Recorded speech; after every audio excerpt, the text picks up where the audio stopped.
بسم اللہ الرحمن الرحیم یا ایھا الذین آمنوا اذکروا اللہ ذکرا کثیرا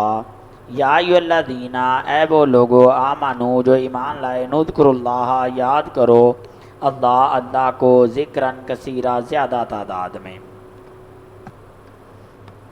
اے اہل ایمان خدا کا بہت ذکر کیا کرو۔ بیٹا یہ اس وقت کی بات ہے جب حضور صلی اللہ علیہ وآلہ وسلم پر دشمنان اسلام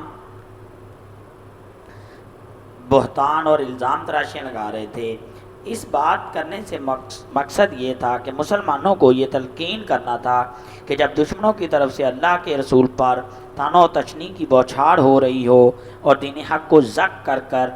ضد پہنچانے کی کوشش کی جا رہی ہو، ذاتی رسول کو ہدف بنا کر پروپوگنڈوں کا طوفان برپا کیا جا رہا ہو، تو ایسے حالات میں اہل ایمان کا کام نہ تو یہ ہے کہ ان بےہودگی کو اطمینان کے ساتھ سنیں، اور نہ یہ کہ خود بھی دشمنوں کے پھیلائے ہوئے شک و شبہات میں مبتلا ہوں، اور نہ یہ کہ جواب میں گالم گلوچ کریں، بلکہ ان کا کام یہ ہے کہ عام دنوں سے بڑھ کر اس زمانے میں خصوصیت کے ساتھ اللہ کو زیادہ یاد کریں۔ اللہ کو کثرت سے یاد کرنے کا مفہوم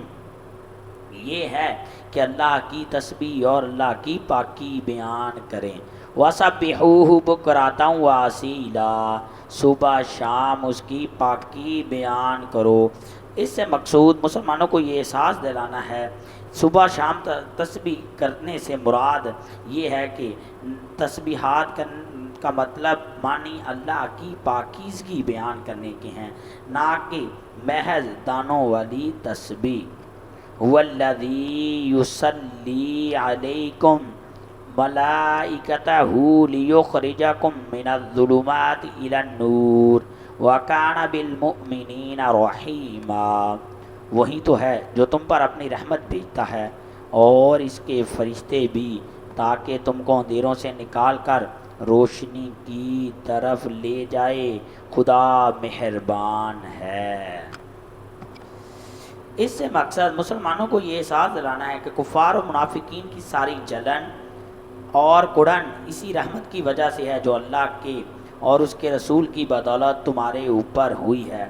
اس کے ذریعے سے ایمان کی دولت تمہیں نصیب ہوئی، کفر جہالت کی تاریکیوں سے نکال کر اسلام کی طرف، یہ دیکھیں لکھا ہوا ہے نا، تاکہ تم کو اندھیروں سے یعنی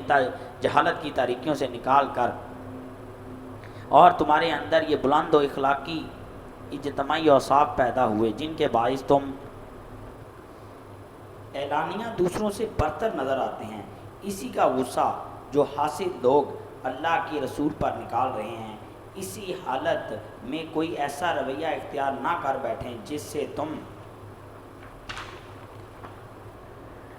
خدا کی اس رحمت سے محروم ہو جو اللہ رب العزت کی ذات نے تم پر نازل کی ہے۔ یہاں لفظ صلاۃ کا لفظ استعمال ہوا ہے، یصلی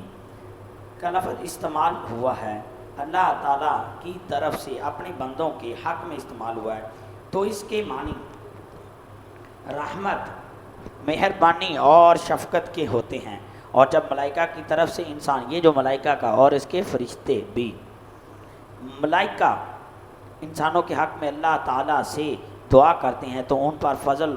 فضل فرما اور اپنی عنایات سے انہیں سرفراز کر دے، ناموری عطا فرما اور ان کے درجات کو بلند فرما، تو خلق خدا تمہاری تعریف کرنے لگتی ہے اور ملائکہ تمہاری حمد و ثنا کے چرچے کرتے ہیں۔ یعنی کہ اللہ رب العزت کی ذات تم کو اندھیروں سے بھی نکالے گی اور تم کو روشنی کی طرف لے کر جائے گی۔ مراد کفر کے اندھیروں سے، جہالت کے اندھیروں سے، گھٹا ٹوپ جو اندھیروں میں مسلمان اور کفار پھنسے ہوئے تھے، ان کو راہ راست کی طرف اللہ لے کر آ گئے۔